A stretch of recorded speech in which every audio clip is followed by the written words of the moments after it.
24 క్రాఫ్ట్స్‌లో నాకేమనిపిస్తుందంటే cinematographer జాబే కొంచెం typical. ఎందుకంటే రోజు రోజుకి టెక్నాలజీ మారిపోతుంటుంది. అప్‌గ్రేడ్ అవుతూ ఉండాలి. ఒక స్మార్ట్ ఫోన్‌ని మనం అప్‌గ్రేడ్ చేస్తున్నట్టు ప్రతిసారి మీరు నేర్చుకుంటూనే ఉండాలి.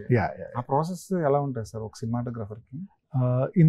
ఇంతకుముందు లైక్ నేను నెగిటివ్లో షూట్ చేస్తున్నారు. ఈగా వరకు నేను నెగిటివ్లో షూట్ చేశానండి. ఈ Baahubali was my first film which happened in digital.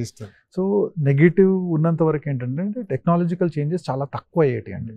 అంటే దాంట్లో నెగిటివ్ ఫిల్మ్ ఉండేది, ఒక ఏఎస్ఏ ఇంప్రూవ్ అయింది అంటే మొత్తం ఇండియా అంతా ఒక పెట్టి ఇప్పుడు అంటే 200 ఏఎస్ఏ ఫిల్మ్ ఇప్పుడు 500 ఏఎస్ఏ లాంచ్ చేస్తున్నాం అని ఒక చిన్న ఈవెంట్ లాగా చేసి తర్వాత అందరికీ చెప్పి అలా చేసేవారండి. ఆర్ లైక్ ఒక కొత్త లెన్స్ వచ్చింది.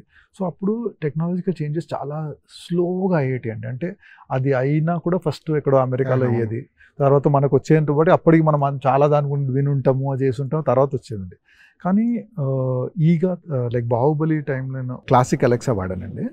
సో తర్వాత అక్కడ నుండి ఇప్పుడు like I'm presently using large format camera. So every film the camera is different అండి.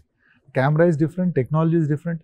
అంటే అప్పుడు లైట్స్ కూడా ఏంటంటే అప్పుడు పాత ఎప్పుడో పెట్టిన లైట్స్ ఉండేటి అండి. అంటే లైక్ మీకు 5 kV లేకుంటే 2 kV lights they are like been there for generations.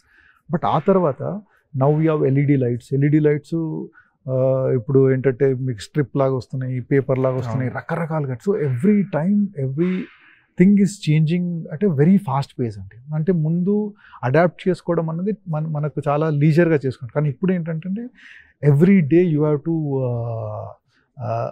Start learning new things అండి. So that's the biggest challenge as of ఈ టైంలో. ఏంటంటే కొత్త ఛాలెంజ్, పెద్ద ఛాలెంజ్ ఏంటంటే like we have to start learning new things at the faster pace. ప్రతి cinema నేర్చుకోవాలి. సో దానికి ఒక అడ్వాంటేజ్ కూడా ఉంది మనకి. ఇప్పుడు ఇంటర్నెట్ ఒక అడ్వాంటేజ్ అండి.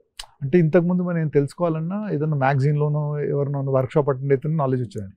ఇప్పుడు అంటే free knowledge is available on the internet. So మీకు నేర్చుకోవాలని ఉంటే డెఫినెట్లీ మీరు నేర్చుకోవచ్చండి.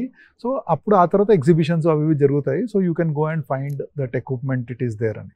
సో ఇప్పుడు ఏంటంటే మీరు నేను ఎక్స్పర్ట్, నాకు ఇదంతా తెలుసు అని అనుకుంటే మీరు వెనకబడిపోతారండి.